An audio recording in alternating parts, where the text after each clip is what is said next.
Wel, teimlad rhyfedd iawn ydy eich croesawu chi i roed fa, ond dwi'n falch ofnadwy o gael y cyfle i ddod i Fangor. Mae'n drip dydi yma, dydi? O dal sarna, dwi'n falch iawn o gael bod yma ac o gael eich gweld chi i gyd. A dymuno bydd Duw yn yn bendithio ni efo'n gilydd a pwy bynnag arall sydd yn tiwnio mewn bore yma. Dewch ni gyflwyno'n hynna ar gwaith o addoli Duw mewn gweddi, cydweddiw.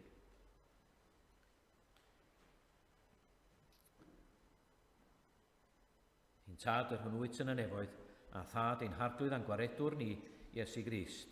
Ydyn ni'n dymuno cyn yn bod ni'n gwneud na deud dim byd arall. Diolch i ti am bob cadw ac am bob amddiffyn, am bob bendith, bach a mawr, yr ydyn ni'n ei mwynhau mewn bywyd hyd yn oed yn y dyddiau rhyfedd anodd yma ac yr ydyn ni yn byw ynddyn nhw. Da ni'n diolch i ti am bod y ddaioni di a dy drigaredd yn wir, yn canlyn, yn dilyn ni, holl ddyddiau ein bywyd. A'n lle ni, yn cyfrifoldeb cyntaf ni ger dy fron, ydy talu diolch i ti am hynny. Wrth feddwl am yr holl o'r bendithion yma, da ni'n meddwl hefyd am y fendith fwyau un, am y gras mwyau un, am yr hodd fwyaf, am ein harglwydd a'n gwaredwr Iesu Grist, ac am yr efengil yma sydd yn newyddion da i ni fel pechaduriaid. Dyfo ti wedi tostyrio ac wedi trigarhau wrtho ni, ac wedi anfon mab dyfynwes i fyw ac i farw yn lle ni ac yn mwy ni. Da ni'n gofyn bydd yn meddylia ni heddiw bore yma ac yn ystod y dydd hefyd. Y dydd yma gyrwy ti wedi i neilltuo ar yn cyfar ni i daddoli di. Y bydd yn meddylia ni'n crynhoi o gwmpas person a gwaith ein harglwydd a'n gwaredwr Iesu Grist. Ac y byddwn ni yn calon ac yn henaid yn mawrhau ei enw ac yn ei addoli yn uwchlaw pawb a phopeth arall. Clyw ni a derbyn ni, maddau ni'n beiau a'n pechodau, edrycheibio i'r cwbl ydyn ni'n cyffesu yn anheilyngdod mawr ger dy fron di. Da ni ddim yn ffit i ddod i mewn i dy bresenoldeb ohono ni'n hynny. Ac ydyn ni'n gofyn ar i ti edrycheibio i'r cwbl a maddau ni yn enw ac yn heiddiannau drud. Iesu Grist, ein harglwydd a'n gwaredwr. Amen. Mi ganon ni emyn, da ni'n mynd i feddwl heddiw eto am y Pasg ac am atgyfodiad yr arglwydd Iesu Grist. Mae'n addas bod ni'n cofio ac yn dathlu'r atgyfodiad heddiw eto. Wnaethon ni hynny Sul dwytha, wnaethoch chi hefyd, dwi'n gwybod, ond fel Cristnogion wrth gwrs, da ni'n dathlu'r Pasg, dathlu'r atgyfodiad, bob dydd Sul. Dyna pam ydyn ni'n cyfarfod ar ddydd Sul. Ac mae'r emyn yma'n ardderchog yn hatgoffa ni am y nodyn buddugoliaethus yna. Heddiw cododd Crist yn fyw. Halleluia. Llawen ddydd o foliant yw. Halleluia. Dioddefodd angael oes. Halleluia. Ein prynu ar y groes. Halleluia.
Os ydych chi wedi cael twll yn y teiar, puncture yn y teiar, a bod chi angen newidolwyn y car yn rhywbeth felly. Ac yn lle dwi'n byw, neu yn ymyl lle dwi'n byw, mae yna lan y môr enfawr. Morfa bychan ydi enw lle.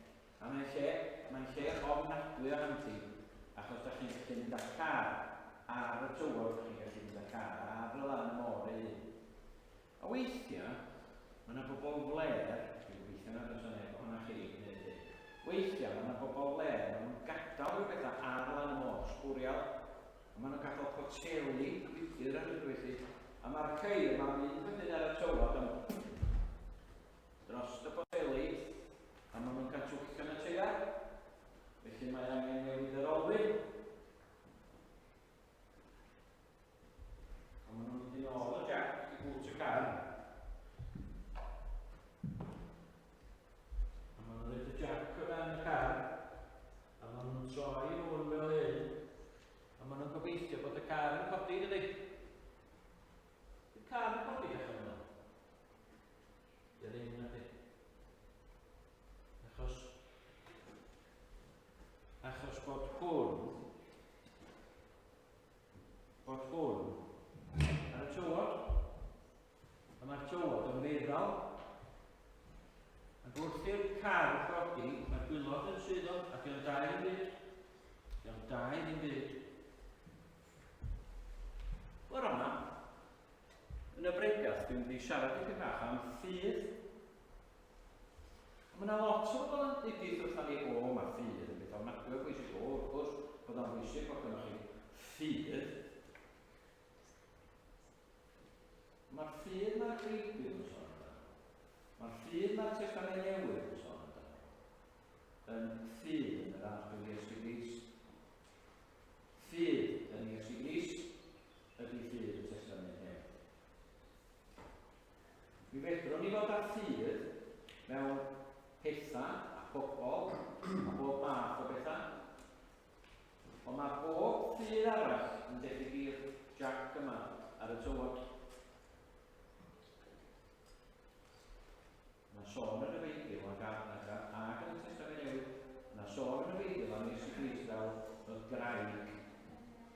Wan dychmygwch, os yna rhywun eisiau newid olwyn y car, a pan nhw'n rhaid jack o dan y car, nid ar dywod, fel sydd yn morfa bychan, ond ar y graig, sydd yn gadarn ac yn solat. Mae'n mynd i weithio wedyn, mae'r car yn mynd i godi. Felly sôn ydyn ni bore yma, a sôn ydych chi yn y capel yma, dwi'n gwybod am ffydd yn Iesu Grist, credu ymddiried yn yr arglwydd Iesu Grist, ond sydd yr atgyfodiad yn syl pan yna, atgoffa'n hynna, a bob di syl da ni'n atgoffa'n hynna, bod yr arglwydd Iesu Grist fel craig. Mae wedi gwneud bob dim sydd angen drostan ni ac yn lle ni ac er mwyn ni. Mae wedi byw drostan ni, oherwydd bod ni'n methu byw iddo fo ac i fyw fel da ni fod i fyw. A mae wedi marw drostan ni. Mae wedi cymryd y gosb, mae wedi cymryd y bai yn lle ni ac wedi marw ar y groes er mwyn ni. Felly cofiwch hynny, pan mae yna bod yn sôn am ffydd, a maen nhw'n dweud, mae'n bwysig bod gyda ni ffydd. Mae'n bwysig bod ni'n cofio. Pan da ni sôn am ffydd yn Iesu Grist, ydy'r ffydd yna. A mae o fel craig, ddim fel tywod. Mae o fel craig, a fedrwn ni ddibynnu arno. Diolch yn fawr. Diolch yn fawr am wrando. Mae croeso chi droi at y darlleniad. Mae'r darlleniad yn llythyr gyntaf Paul at y Corinthiaid, y 15fed benod, penod 15, a dwi'n mynd i ddarllen o adnod 1 i adnod 28, a wedyn adnod 55 i'r diwedd, ond ei ddeitha chi pan dwi wedi cyrraedd adnod 28. Felly, cyntaf Corinthiaid 15, adnod 1 i ddechrau. Gwrandwch ar y geiriau yma. Dyma air Duw. Yr wyf am eich atgoffa gyfeillion am yr efengil a bregethais i chi ac a dderbyniasoch eithau, yr efengil sydd yn sylfaen eich bywyd ac yn foddion eich iachawdwriaeth. A ydych yn dal i lynu wrth yr hyn a bregethais, oni de yn ofer y credasoch, oherwydd yn y lle cyntaf, traddodais i chi yr hyn a dderbyniais, i Grist farw dros ein pechodau ni yn ôl yr ysgrythyrau, iddo gael ei gladdu a'i gyfodi y trydydd dydd yn ôl yr ysgrythyrau. Ac iddo ymddangos i Cephas, Pedr ydy hwnnw, ac yna i'r 12. Yna ymddangosodd fe i fwy na 500 o'i ddilynwyr ar unwaith, ac mae'r mwyafrif ohonynt yn fyw hyd heddiw, bod rhai wedi hynno. Yna ymddangosodd i Iago, yna i'r holl apostolion. Y ddiwethaf oll fe ymddangosodd i minnau hefyd, fel i ryw erthyl o apostol, oherwydd y lleiaf o'r apostolion wy fi, nad wyf deilwng i'm galw yn apostol, gan i mi erlyd eglwys Dduw. Ond trwy ras Dduw yr wyf yr hyn ydwyf, ac ni bu ei ras ef tuag ata fi yn ofer, yn wir, mi a lafuriais yn helaethach na hwy i gyd, eto, nid ma fi, ond gras Dduw a oedd gyda mi. Ond pryn bynnag ai ma fi a'i hwy, felly yr ydym yn pregethu, ac felly y credasoch chi. Nawr, os pregethu'r Crist ei fod wedi gyfodi oddi wrth y meirw, sut y mae'r rhai yn eich plith yn dweud nad oes atgyfodiad y meirw? Gai stwpio fyna munud bach ac esbonio, mae yna bobl yn camddeall hwnna ac yn meddwl, na bobl yn cwestiynu atgyfodiad Iesu Grist yn yr eglwys yng Nghorninth. Nid cyfeiriad at hynny ydy hwnna o gwbl. Cyfeiriad ydy o at bod nhw ddim yn deall yn llawn goblygiadau atgyfodiad Iesu Grist. Am hynny mae'r apostol yn sôn yn bennaf, neu gan mwyaf, yn y benod yma. Os nad oes atgyfodiad y meirw, nid yw Crist wedi gyfodi chwaith, Ac os nad yw Crist wedi gyfodi, gwagedd yw'r hyn a bregethu'r gennym, a gwagedd hefyd yw eich ffydd chi. A ninnau hefyd wedi'n cael yn dystion tywyllodrus i Dduw, am ein bod wedi tystiolaethu iddo gyfodi Crist, ac yntau heb wneud hynny, os yw'n wir nad yw'r meirw'n cael ei cyfodi.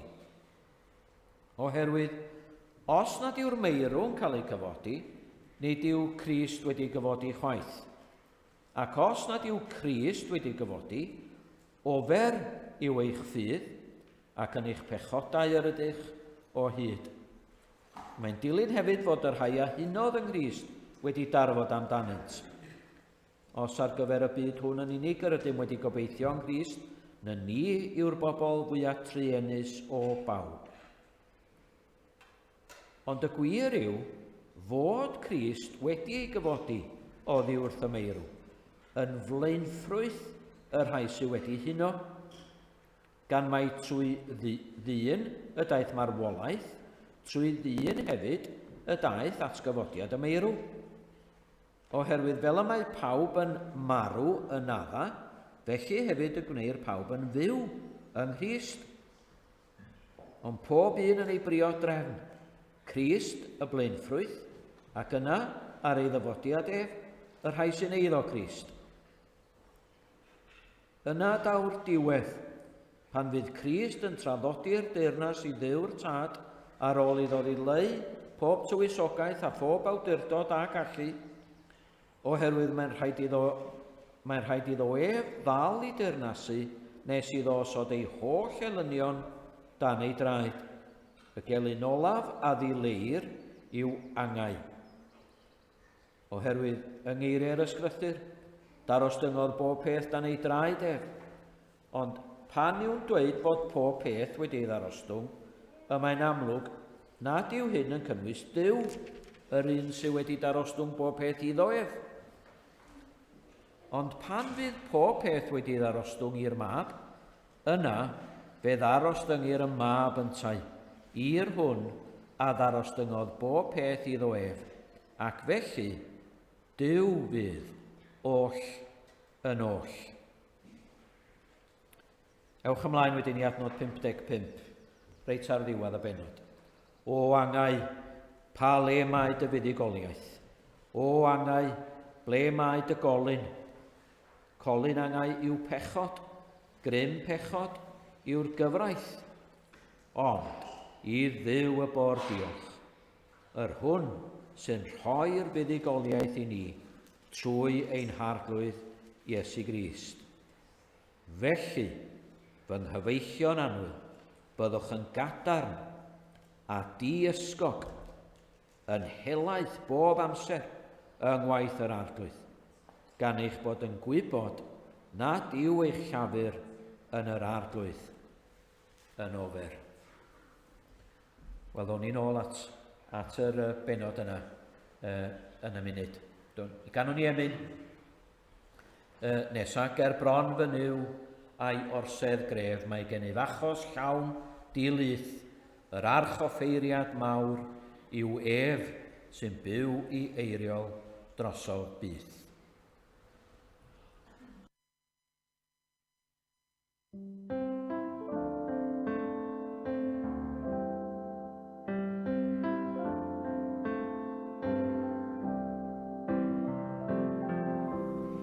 Gebron fy nyw a'i orsedd gref, mae gennyf achos llawn dilyth, yr archoffeiriad mawr yw ef sy'n byw i eiriol drosodd byth. Fe'i seiliwyd fenw ar ei law, ac ar ei galon yr aslon wyw, ac o'n trasau fy nheidwad draw,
Cydweddiwn.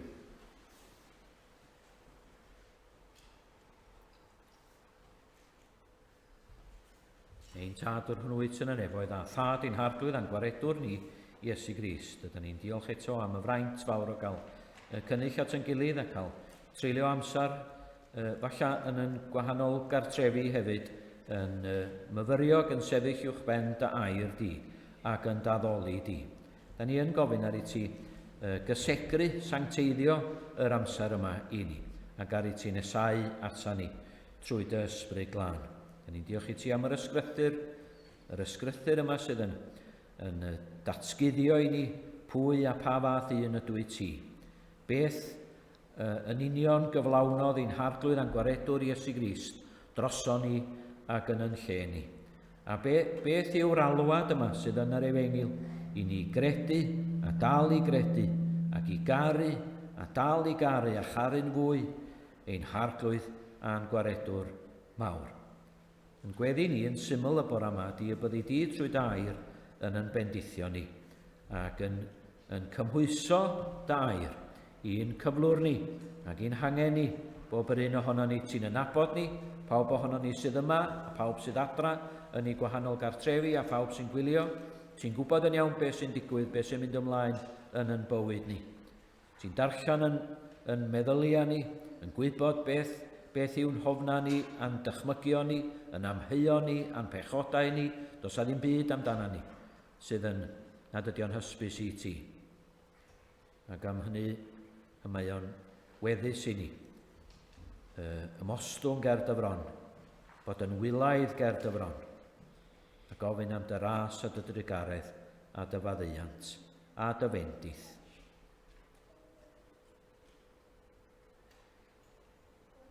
Da ni yn gofyn dad nefol y bydd dair di'n yn fuddiol i ni. Ti'n deud wrtho ni, dy fod ti wedi rhoi o i ni i'r pwrpas penodol hwnnw. Ac y byddwn ni'n cael yn harwain trwy dair eto heddiw i edrych a syllu a gweld y person rhyfedd hwn. Gogoniant a mawredd Efengil Iesu Grist. Da ni'n cymryd y cyfle yma i weddio dros yn gilydd hefyd a dros yn eill ar llall, dros yn hanwyliaid a'n teulu, pwy bynnag ydyn nhw lle bynnag maen nhw.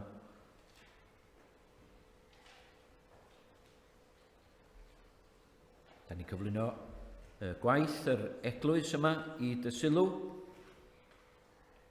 Ni'n meddwl am Dafydd, y gweinidog, a'r dynion eraill sydd yn arwain yn y gwaith yma.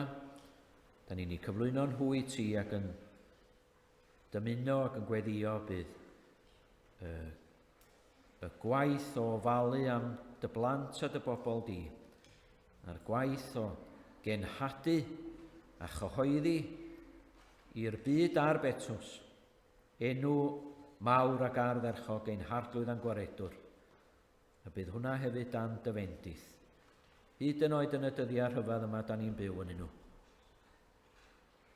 A bydd pobl ein gwlad da ni'n gweddio yn clywed y newyddion gorau glywodd y byd yma erioed, nid jyst efo'i clustia, ond yn ei calonna hefyd a'i heneidia. Ac y bydd pobl ein gwlad, laweroedd o bobl, yn troi ata ti, ac yn ceisio enw a lle ymhlith dy bobl, ac yn curo ar y drws, curo ar ddrws dy deyrnas, i ddod i mewn i berthynas lân gywir gyda thydi dy hun trwy Iesu Grist. Da ni'n cofio am y byd yma da ni'n byw yn efo.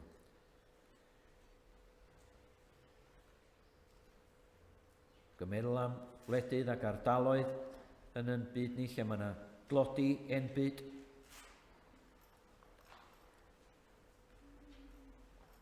Lle mae'r haint yma ar gynnydd eto ac chydig iawn o ofal iechyd ar gael i bobl gyffredin. Da ni'n cyflwyno y pobl sydd yn gweithio yn yr amgylchiadau yna, pobl eich da ni'n gwybod am rai yn nhw, ond da ni ddim yn gwybod am bawb wrth gwrs, ond da ni yn cyflwyno pobl sydd yn gweithio o dan yr amgylchiadau yna ledled yn byd ni. Ac yn gofyn am dy nerth a dy help a dy arweiniad a dy ofal iddyn nhw yn ei hamgylchiadau.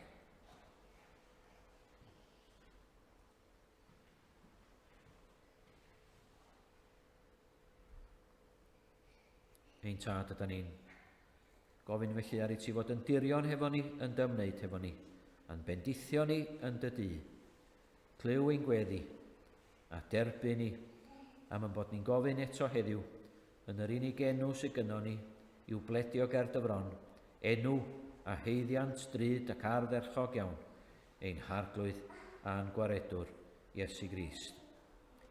Amen.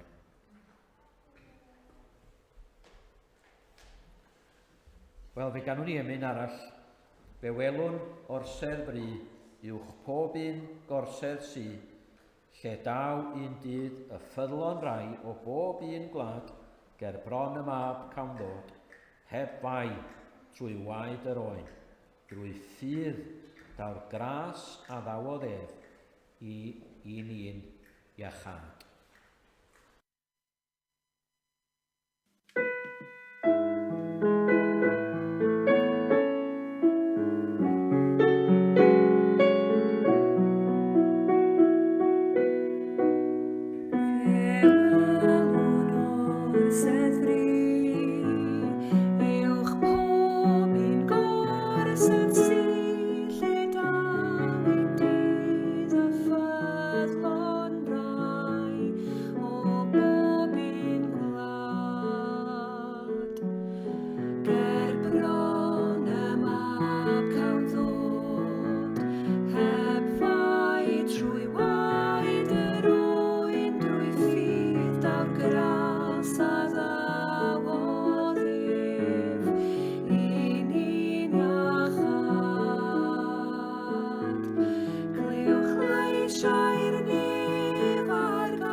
ychydig bore yma, so ni'n licio tynnu'ch sylw chi at eiriau, welwch chi, yn adnod 17. Deud y gwir, os edrychwch chi ar y geiriau yn adnod 17, mae'r apostol yn sôn hon, y bymthegfed benod yn y llythyr gyntaf at y Corinthiaid, ydy y benod fawr yn y Testament Newydd sy'n trafod yr atgyfodiad. Mae'n benod hir, ac fel o'n i'n deud wrth gyflwyno'r benod, be mae'r apostol yn neud ydy cyflwyno goblygiadau neu effeithiau sut mae'r atgyfodiad i fod i effeithio arna ni fel Cristnogion a mae'n deud. Wel, drychwch ar adnod 14 os gynnwch chi'ch Beibl o'ch blaen. Os nad yw Crist wedi gyfodi, gwagedd yw'r hyn a bregethyr gennym ni, a gwagedd hefyd yw eich ffydd chi, meddwl. Gwagedd ydy o, ofer ydy'r gair yn yr hen gyfieithiad. Ond mae o'n fwy serious na jyst bod o'n gwneud ni allan o job, meddwl, fel pregethwyr, achos mae o'n atgyfnerthu hwnna wedyn yn adnod 17. A dyma'r geiriau sgynnon ni'n destun bore yma. Os nad yw Crist wedi gyfodi, ofer yw eich ffydd chi, ac yn eich pechodau yr ydych o hyd. Mae o'n fwy serious na bod pobl yn colli job, mae o mor ddifrifol a hynny. Ofer yw eich ffydd, ac yn eich pechodau yr ydych o hyd. Os da ni'n meddwl am yr Efengyl fel jigsaw, dyma'r darn ola wan yn cael ei roed yn ei le, yr atgyfodiad. Dyma'r darn ola yn cael ei roed yn ei le yn y jigsaw mawr. Chi sydd yn gyfarwydd efo'r Testament Newydd, mi fyddwch chi'n gwybod, wel mae yna hanes am Iesu Grist yn esgyn i'r nefoedd ar ôl hyn. Lle mae hwnnw'n ffitio mewn i'r jigsaw, meddwl chi? Wel, mae hwnnw'n ffitio mewn i'r darn o jigsaw. Da ni sôn amdano fo heddiw oherwydd fysa na ddim esgyniad na fysa oni bai bod na atgyfodiad. Felly dyma'r darn ola o'r jigsaw gallan ni alw'n Efengyl Iesu Grist, newyddion da y Testament Newydd, mae o'n cael ei osod yn ei le. Mae'r darn ola yn ei le, ac fel o'n i'n deud, da ni'n dathlu hwn bob dydd Sul, ar Sul y Pasg yn arbennig, ond da ni'n dathlu hwn bob dydd Sul, mae pob peth yn ei le. Ac os oes rhywun yn gofyn, wel, da chi'n sôn am jigsaw ac am lun, llun o beth di o medda chi. Llun o beth sydd gynnon ni, unwaith mae'r jigsaw yma yn ei le. Mae'n fraint cael deud. Nid llun o reolau sut mae byw yn dda, neu sut mae cael bywyd da yma ar y ddaear, 1, 2, 3, 4, gnewch hyn a beidio gwneud eich ach. Nid llun o reolau, neu canllawiau, da ni'n gyfarwydd efo'r gair yna, ar gyfer byw bywyd da sydd yna.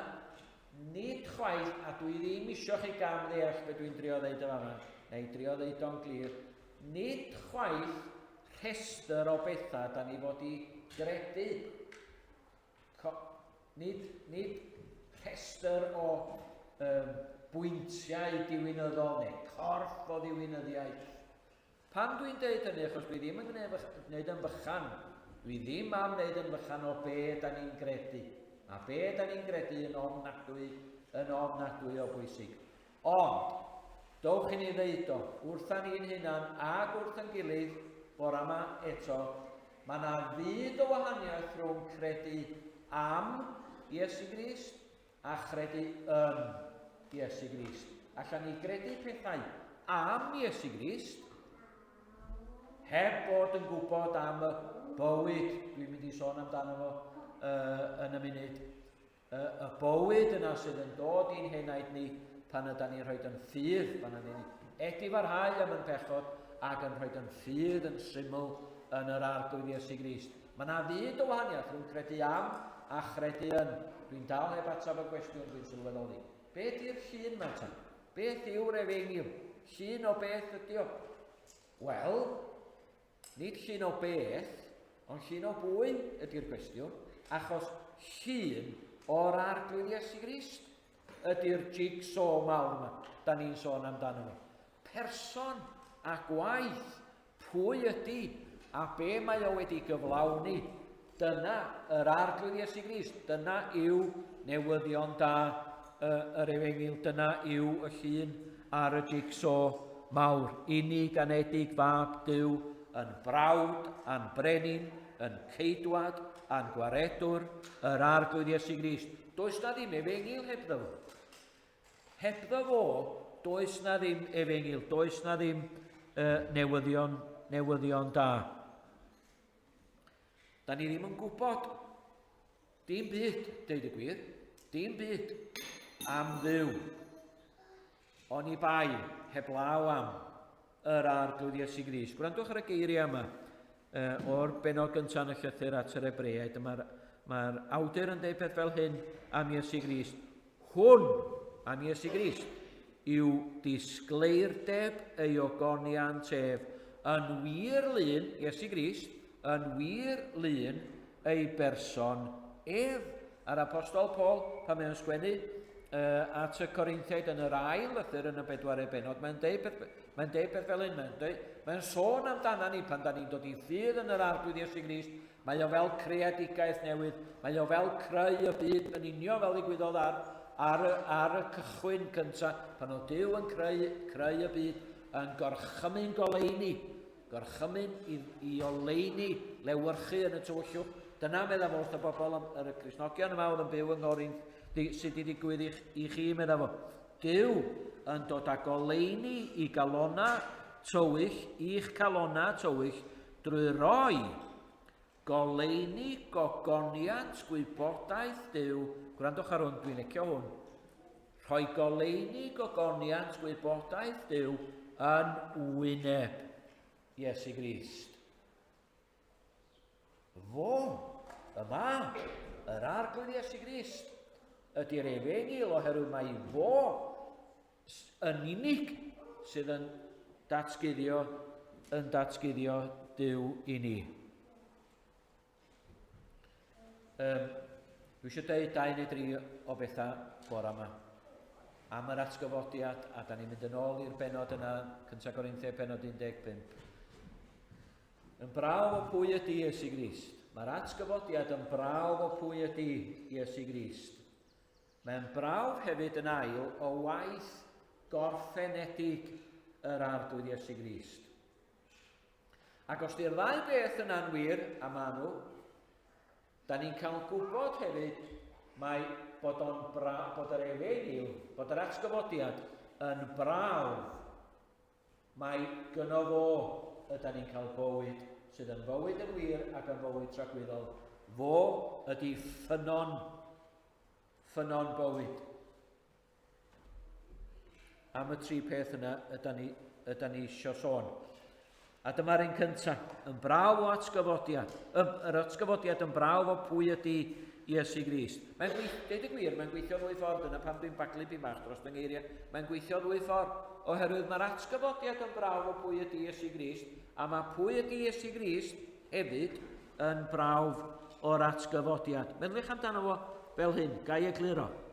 Mae fi, meddai Iesu Grist, yw'r ffordd a'r gwirionedd. Daliwch ar y gair yna wan. Mae fi yw'r ffordd a'r gwirionedd a'r bywyd. Da chi'n gwybod am y geiriau yn Efengyl Iwan, y gair yn y benod gyntaf, y gair am wneithbwyd yn gnawd ac adrigodd yn ein plith ni. Y gair, meddwl, a drigodd yn ein plith ni. A ni a welsom ei ogoniant ef. Fyddai'n meddwl yma na weithiau, gai grwydro munud bach, fyddai'n meddwl, mae yna rei pobl, maen nhw'n obsessed efo pa liw gwallt oedd gen Iesu Grist, neu oedd o'n ddyn tal, neu oedd o'n ddyn byr, neu oedd o fel hyn, neu oedd o fel, a be o lliw i lygad o, ac yn y blaen. Gwrandwch be mae Iwan yn dweud wrthon ni. Ni a welsom, be? Nid lliw i wallt o na pa mor dal. Y peth mawr amdano fo, medda fo, oedd ei ogoniant o. Ni a welsom ei ogoniant ef. Gogoniant megis yr unig debyg i, yr unig anedig oddi wrth y tad yn llawn gras a gwirionedd. Dyma da ni'n wybod amdano fo, menna fo. Mae fo ydy gwirionedd. Gwrandwch ar eiriau welwch chi yn Efengyl Marc, penod 8, adnod 31. Marc 8:31, fe a ddechreuodd ei dysgu hwy, Iesu Grist yn dechrau dysgu'r disgyblion, mae wedi bod yn deud y peth yma, deud y gwir, reit o'r cychwyn, ond mae yna fwy o bwyslais tua diwedd gweinidogaeth Iesu Grist ar lle mae hyn i gyd yn arwain, Jerusalem a'r groes, a beth sy'n dilyn. Ac fe a ddechreuodd ei dysgu hwy fod yn rhaid i fab y dyn ddioddef llawer, a'i wrthod gan yr henuriaid a'r archoffeiriaid a'r ysgrifenyddion a'i ladd. Ac wedi tridiau atgyfodi. Marc 8:31 oedd hynna. Marc 9:31. Marc 14:58. Mathew 12:36. Mathew 16 adnod 4. Mathew 17 adnod 22. Luc 9:22. Ioan 2:19. Mwy neu lai yr un peth. Iesu Grist yn deud wrth i ddisgyblion, rwan dyma beth sy'n mynd i ddigwydd. Nid jyst marw, ond atgyfodi ac wedi tridiau, neu ar ôl tridiau, neu beth bynnag ydy'r ymadrodd yn y gwahanol enghreifftiau yna, wedi tridiau, mae wedi deud yn barod, dyma fydd yn digwydd, bydd o'n cael ei ladd, mi fyddai'n cael fy lladd, a mi fyddai'n atgyfodi y trydydd dydd a 3 diwrnod byr iawn oedd o yn de. Mae yna broffwydolaetha ynglyn â fo. Mae Salm 16 yn sôn am yr atgyfodiad, mae Salm 22 yn gyfeiriad, mae Eseia penod 53, benod gyfarwydd yna yn Eseia, pwy a gredodd i'n ymadrodd ac i bwy y datgyddwyd braich yr arglwydd, penod sydd yn sôn am ddioddefaint y gwas, ac eto mae Eseia yn y benod yna'n deud, efe a wel ei had, dwi'n dyfynu o'r hen gyfeithiad, efe a wel ei had, gwrandwch, efe a estyn ei ddyddiau. Be di ystyr hwnna? Efe a estyn ei ddyddiau. Efe a wel ei had, efe a estyn ei ddyddiau, ewyllus yr arglwydd a lwydda. Hynny ydi, mor erchill ac ofnadwy ydy'r dioddefaint yma Eseia'n cael rhyw ragflas ohono fo, neu cael gwybod rhywfaint amdano fo yn y benod yna. Mae'n deud wrthon ni, hyd yn oed yn y benod, nid dyma fydd y diwedd, efe a estyn, efe a wel ei had, efe a estyn ei ddyddiau. Mae'n mynd i fyw ar ôl hyn. A dyna'r pwynt mae'r apostol yn ei wneud, reit ar ddechrau'r benod yma sydd gynnon ni bore yma. Bod Iesu Grist wedi marw yn ôl yr ysgrythurau. Drychwch ar yr adnodau cyntaf. A bod Iesu Grist hefyd wedi atgyfodi yn ôl yr ysgrythurau. Hwn yw mab y digelwyddog Dduw. Mae atgyfodiad o'n deud wrtha i a gobeithio wrthoch chitha hefyd bore yma y gallai wrando arno fo. Y gallai ymddiried yno fo. Y gallai ddibynnu ar ei eiriau glân.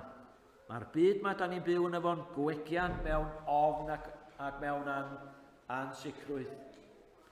Mae yna newyddion, a da ni'n gwybod ydy'r newyddion ydyn ni'n glwad yn newyddion ffug a faint o wir sydd yno fo, a mae yna bob math o ryw syniadau a ryw theories gan bobl ynglyn â hyn a'r llall. A pwy da chi'n gredu ac ar gwrandwch, mae atgyfodiad Iesu Grist yn deud wrthon ni, eich di ymddiried yn hwn. Eich di ymddiried ac ymddiried y enaid yn hwn. Mae o'n gwachodd ni bob un ohono ni i bwyso ar ei air ac ar ei addewid. A gallai wneud hynny heddiw? Gallai wneud hynny bore yma? Os nag dwi wedi gwneud hynny hyd yma, gallai wneud hynny bore yma. Ymddiried, trystio, rhoi fy ffydd, pwyso ar yr arglwydd Iesu Grist oherwydd nid siarad ydyn ni am rywun sydd wedi marw ac mae o'n bosib ryw ddwrnod y dawn a rywun o hyd i'w esgyrno mewn tywod neu pridd neu beth bynnag sydd yna yn Jerusalem neu tu allan i ddiriau Jerusalem. Un sy'n fyw, un sydd yn fyw, un sydd wedi esgyn i'r nefoedd, un sydd yno ar ddeheulaw Duw yn teyrnasu hyd o'n i osod o'i holl elynion dan ei draed.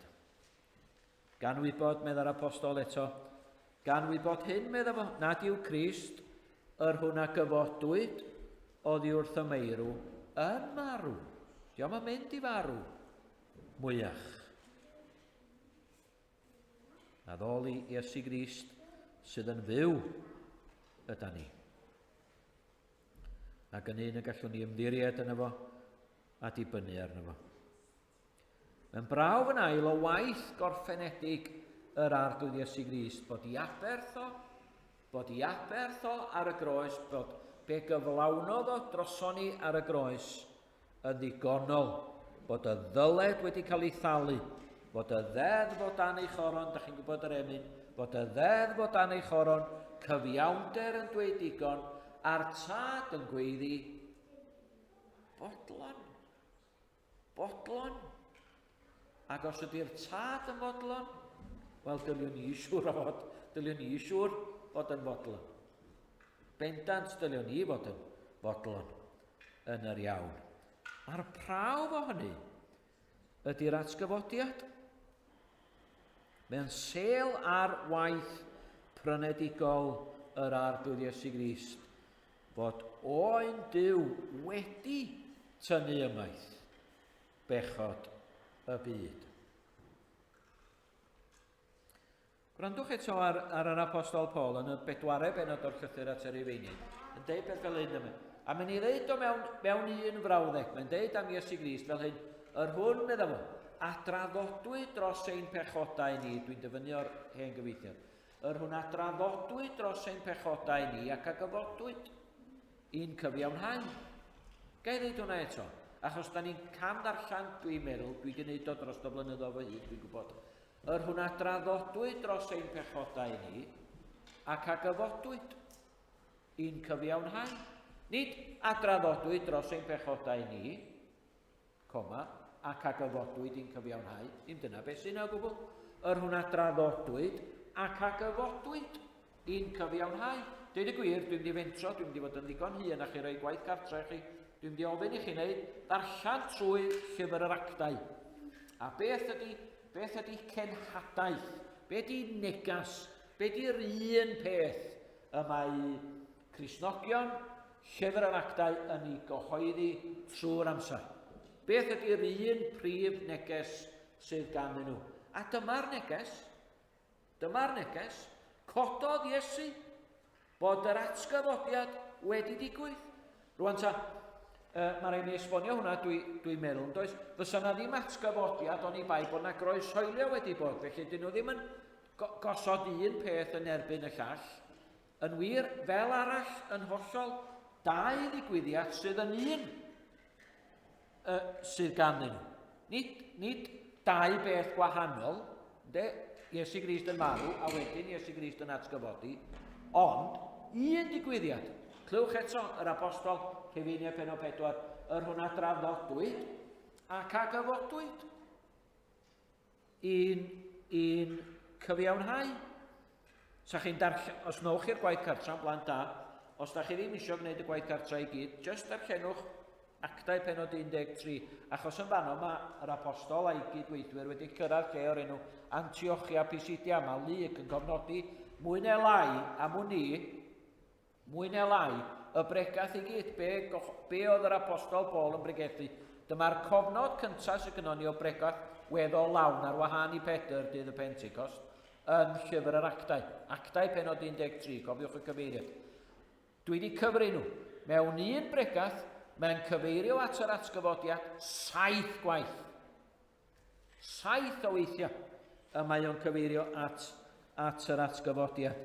A mae o'n am i fod wrth gwrs yn brawf o'r hyn y mae yr arglwydd Iesu Grist wedi gyflawni yn ei fywyd ac yn arbennig felly yn ei farwolaeth. Da ni'n yn gallu deall un heb y llall.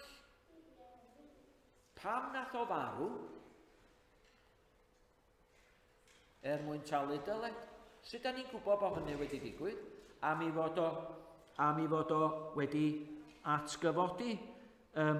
Da ni angen dilyn y rhesymu yn fama sydd yn yr ysgrythyr ei hun. Mae'r arglwydd Iesu Grist yn marw dros bechod. Mae o'n cymeryd pechod yn gosb arno ei hun. Fo'n cymeryd i gosbi, fo'n cymeryd y bai. Y ffordd mae'r Beibl yn sôn amdano fod i fel hyn, mae bod cyflog pechod, canlyniad pechod neu ffrwydd pechod, cyflog ydy rhywbeth da chi'n gael ar ôl neu diwrnod o waith neu wythnos o waith neu rhywbeth felly. Wel, cyflog pechod yw marwolaeth, canlyniad ffrwydd pechod yw marwolaeth. Pechod ydy'r broblem. Pechod ydy'r hyn sydd yn gwahanu ni oddi wrth ddiw. Ac wrth i'r arglwydd Iesu Grist gymeryd y pechod yma, gymeryd y broblem yma arno ei hun, ac wrth farw, dewis marw, mae'n delio hefo'r broblem. Yr hwn, medda Pedr, ei hun a ddig ein pechodau ni yn ei gorff ei hun ar y pren ac yn talu'r ddyled trwy farw yn ei lle. Mae'n deud hynny wrtho ni. Dyna'r gair yna, gorffenwyd, cwblhawyd, wedi gyflawni, dim byd yn eisiau, mae'r cwbl yn cael ei wneud. A da ni'n gwybod hynny oherwydd yr atgyfodiad, oherwydd bod o'n delio yn llwyddiannus hefo pechod yn cymeryd y gosb yn llawn arno ei hun. Oherwydd hynny, a pechod yn marwolaeth yn gyflog pechod, oherwydd bod o'n delio'n llwyddiannus efo hwnnw, doedd gan marwolaeth ddim gafael ar yr arglwydd Iesu Grist, dim mwy. Dyna'n union ddudodd Pedr ar ddydd y Pentecost. Gwch chi jecio rei o'r cyfeiriad yma. Doedd o ddim yn bosib i angau ddal gafal arno fo. Yna i'n mynd oes, ni allodd angau di. Gwrandwch, ni allodd angau di ddal Iesu'n gaeth. Pam? Pam? Mae hwnna'n wir. A Pedr yn dweud, pam bod hwnna'n wir? Am i fod o wedi delio'n llwyddiannus efo problem pechod. Am i fod o wedi cymeryd y bai ar ei ysgwyddau ei hun, am wedi talu y ddyled i ddiw, does na ddim hawl gan marwolaeth bellach ar wedi colli afal ar Iesu Grist. Ni allodd angau di ddal Iesu'n gaeth. Ddim hwy na'r trydydd dydd yn rhydd. Mae newyddion da dydy.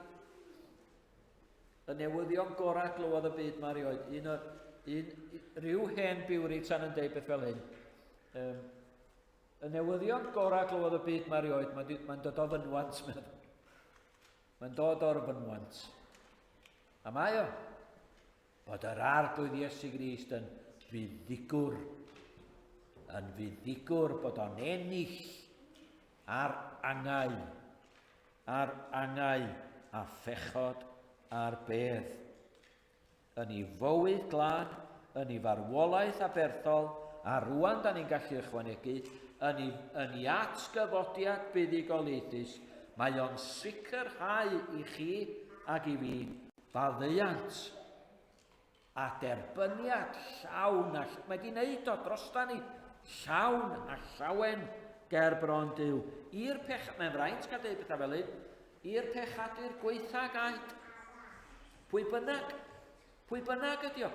Beth bynnag arall sydd y wir amdana i. Lle bynnag ydw i wedi bod, beth bynnag dwi'n euog ohono fo. O ran y weithredoedd, neu o ran fy nychymig, neu fy meddyliad, neu beth bynnag dwi'n euog ohono fo. Ger bron Duw, oherwydd atgyfodiad yr arglwydd Iesu Grist, dwi'n cael gwybod, a mae o'n fy ngwahodd i a chitha heddiw i dderbyn y gwahoddiad yna. I ddod a chredu a chofleidio a phwyso ac ymddiried yn yr arglwydd Iesu Grist. A dyna ni'n dod at y pwynt ola. Mae'n sefyll i'r eswm felly. Mae'r arglwydd Iesu Grist ydy ffynon bywyd. Trwyddo fo, da ni'n cael bywyd sy'n bywyd yn wir ac yn bywyd tragwyddol. Fo sy'n agor drws y nefoedd i ni. Fo'n unig sy'n gallu newid pethau yn yn hanes ni a dod â ni o farwolaeth ysbrydol i fywyd ysbrydol. Iawn mi gael hebddo fo. Pan oedd ni feirw mewn camweddau, medda'r apostol, sgwynedd bobl yn Ephesus, mae o yma, Disnogion yn Ephesus, pan oedd ni'n farw mewn camweddau, fe, Duw, a'n cyd-byw hawl ni, sut mae'n gwneud hynny, meddach chi, gyda Christ? Diolch yn digwydd ar wahân, dim ond trwy ac yn enw yr arglwydd Iesu Grist y mae'r bywyd yna yn dod i chi a fi. Mi ddweud o Iesu Grist bethau fel hyn, yr hwn sy'n credu yn y mab, medda fo, y mae ganddo fywyd, tragwyddol. Yn wir, yr hwn sydd yn gwrando fy ngair ac yn credu i'r hwn am hanfonol, a gaiff bywyd tragwyddol, ni ddaw i farn, eithir efe trwodd o farwolaeth i fywyd. Dyma sut mae dod i'r bywyd. Pobl estalwm, Cristnogion estalwm yng Nghymru, da ni'n siarad yn y terma yna gymaint erbyn hyn, ond pobl estalwm yn sôn am dod i'r bywyd. Hwn wedi dod i'r bywyd. Wel, dyma sut da ni'n dod i'r bywyd. Trwy gredu, trwy roed yn ffydd yn yr arglwydd Iesu Grist. A dyna beth i Cristion wrth gwrs, rwy'n sydd yn credu ac yn dal i gredu. Yn rhodio trwy ac yn y ffydd yna. Hyn yw'r bywyd tragwyddol, medda Iesu Grist. Iddy'n dadnabod i'r unig wir Dduw ar hwnna'n fonais di. Rwan, mae'r bywyd tragwyddol yn eiddo i'r Cristion. Rwan, meddyliwch amdano fo. Mae ddeiant llawn, gras, yr hedd na sgwyr y byd amdano. Yr hoddion yma sydd yn llifo un calonau ac un heneidiau, unwaith da ni'n rhoi yn ffydd yn yr arglwydd Iesu Grist. Pam yn y byd mawr y bydda rhywun yn gwrando ar y pethau yma ac yn sefyll ar y tu allan fel petai. Mae'r hoddion yma i'w cael yn rhad ac am ddim yn yr efengyl trwy yr arglwydd Iesu Grist. Mae'r bwyd ar y bwrdd, mae o wedi darparu'r cyfan drosta ni ac yn yn lle ni ac yn mwy ni. Bywyd heddiw yn yn henaid ni. Bywyd sydd yn... Os a ddim bywyd mwy, os a ddim bywyd gwell, os a'n bywyd ragorach, bywyd lle mae yna nod iddo fo, bywyd lle mae yna bwrpas iddo fo, a llawenydd a boddhad a mwynhad i fod yn perthyn iddo fo. A hefyd, mae o'n bywyd tragwyddol. Mae o'n bywyd tragwyddol. Oherwydd, yn atgyfodiad yr arglwydd Iesu Grist, mi da ni'n cael hefyd garanti neu sicrwydd o fywyd sydd yn fywyd tragwyddol. Nidach chi sylwi ar y geiriau yna yn y benod. Os yn y byd, adnod 19 a 20, os yn y byd yma'n unig y gobeithion yng Nghrist, medda'r apostol. Da ni'n bobl driennus iawn. Mae yna rhywbeth driennus amdano ni. A dwi'n mentro dweud beth fel hyn, hyd yn oed i Gristnogion weithiau, mae'n gallu bod yn wir. Mae byw bywyd yma yn gallu bod yn anodd, a mae yna siomedigaethau mewn bywyd. Dydy pethau ddim yn digwydd fel bysa ni wedi dymuno, neu fel oedden ni wedi breuddwydio pan oedden ni ifanc. Mae pethau wedi troi yn chwythig a mae bywyd yn gallu bod yn anodd. Gwrandwch eto ar y geiriau yna, chi a fi. Os yn y byd yma'n unig y gobeithion yng Nghrist, tria nisaf o'r holl ddynion ydym ni. Da ni ddim just yn sôn am fywyd yn fama. Oherwydd mae atgyfodiad yr arglwydd Iesu Grist hefyd yn sicrhau bywyd tragwyddol i bob un o'i blant a'i bobl. Fo, rwan, ydy'r cyntaf anedig ymhlith brodyr lawer. Rhyw un Puritan arall yn sôn amdano fo fel hyn, fel eda mewn nydwydd. Da chi wedi clywed am y darlun o'r blaen. Fel eda mewn nydwydd, medda fo. Da chi roed yr eda trwy grau y nydwydd, a mae'r nydwydd yn mynd trwy'r defnydd, a mae'n cael ei dynnu, a mae'r eda'n siŵr o ddilyn. Wel, dyna bob un sydd wedi rhoi ei ffydd yn yr arglwydd Iesu Grist yn dilyn yr arglwydd Iesu Grist, yn gwybod y bydd i'r hwnna gyfododd yr arglwydd Iesu, ein cyfodi ninnau hefyd trwy Iesu.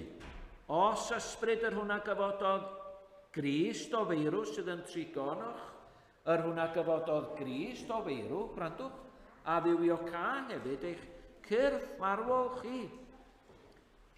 Am fod fy Iesu'n byw. Byw hefyd. Byw hefyd. Bydd ei saint. Mae yna wynfyd, nefoedd, etifeddiaeth di halogedig, anllygredig, ddiflanedig, yng nghadw yn y nefoedd i chi, y chi sydd trwy allu Duw yn cael eich cadw o ddydd i ddydd trwy ffydd i iachawdwriaeth, parod i'w datguddion yr amser diwetha. Deud y gwir, os edrychwch chi ar y cyfeiriad yna gan Pedr yn y benod gyntaf, at yr etifeddiaeth anllygredig, dihalogedig, ddiflanedig, fel na mae Pedr yn dechrau siarad am yr etifeddiaeth yna. Mae'n deud beth fel hyn, bendigedig fyddo Duw a Thad ein Arglwydd Iesu Grist, meddwl fo. Yr hwn a'n hap genhedlodd ni i obaith bywiol. Trwy, lle mae'r gobaith bywiol na'n dod? Trwy atgyfodiad Iesu Grist oddi wrth y meirw. A dyna ni, da ni'n ôl hefo'r peth cyntaf wnaethon ni sôn amdano fo. Y jigsaw a'r darnau gyd yn ei lle, does a ddim byd yn eisiau. Does a ddim un darn ar goll. Does a ddim byd i ni wneud. Does am byd i ni weithio tuag ato fo, mwyn ennill ein iachawdwriaeth. Y cwbl sy'n eisiau ni wneud wwan ydy byw. Byw y bywyd, a fel na'n union mae'r apostol yn gorffan y benod, a dwi'n gorffan efo'r geiriau yna. Mae'n gorffan y benod, felly, meddwl fo, mae yna ganlyniad. So what, meddwl chi? Wel, felly, fy nghyfeillion anwyl, byddwch yn gadarn, byddwch yn ddiysgog, byddwch yn helaeth ym bob amser yng ngwaith yr arglwydd, gan wybod nad yw eich llafur chi yn ofer yn yr arglwydd. Dyw roedd o'i ras i ni, i fyw yng ngoleuni, i fyw bob dydd yng ngoleuni at gyfodiad ein harglwydd yn gwaredwr, Iesu Grist, mwyn ei enw. Amen. Da ni'n canu emyn antlais, bedorodd o awr, sancteiliau'r y dydd.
Barhau yn cadw ni a'n bendithio ni. Gras ein harglwydd Iesu Grist, a chariad Duw, a chymdeithas yr ysbryd glân, a fyddo gyda ni. Amen.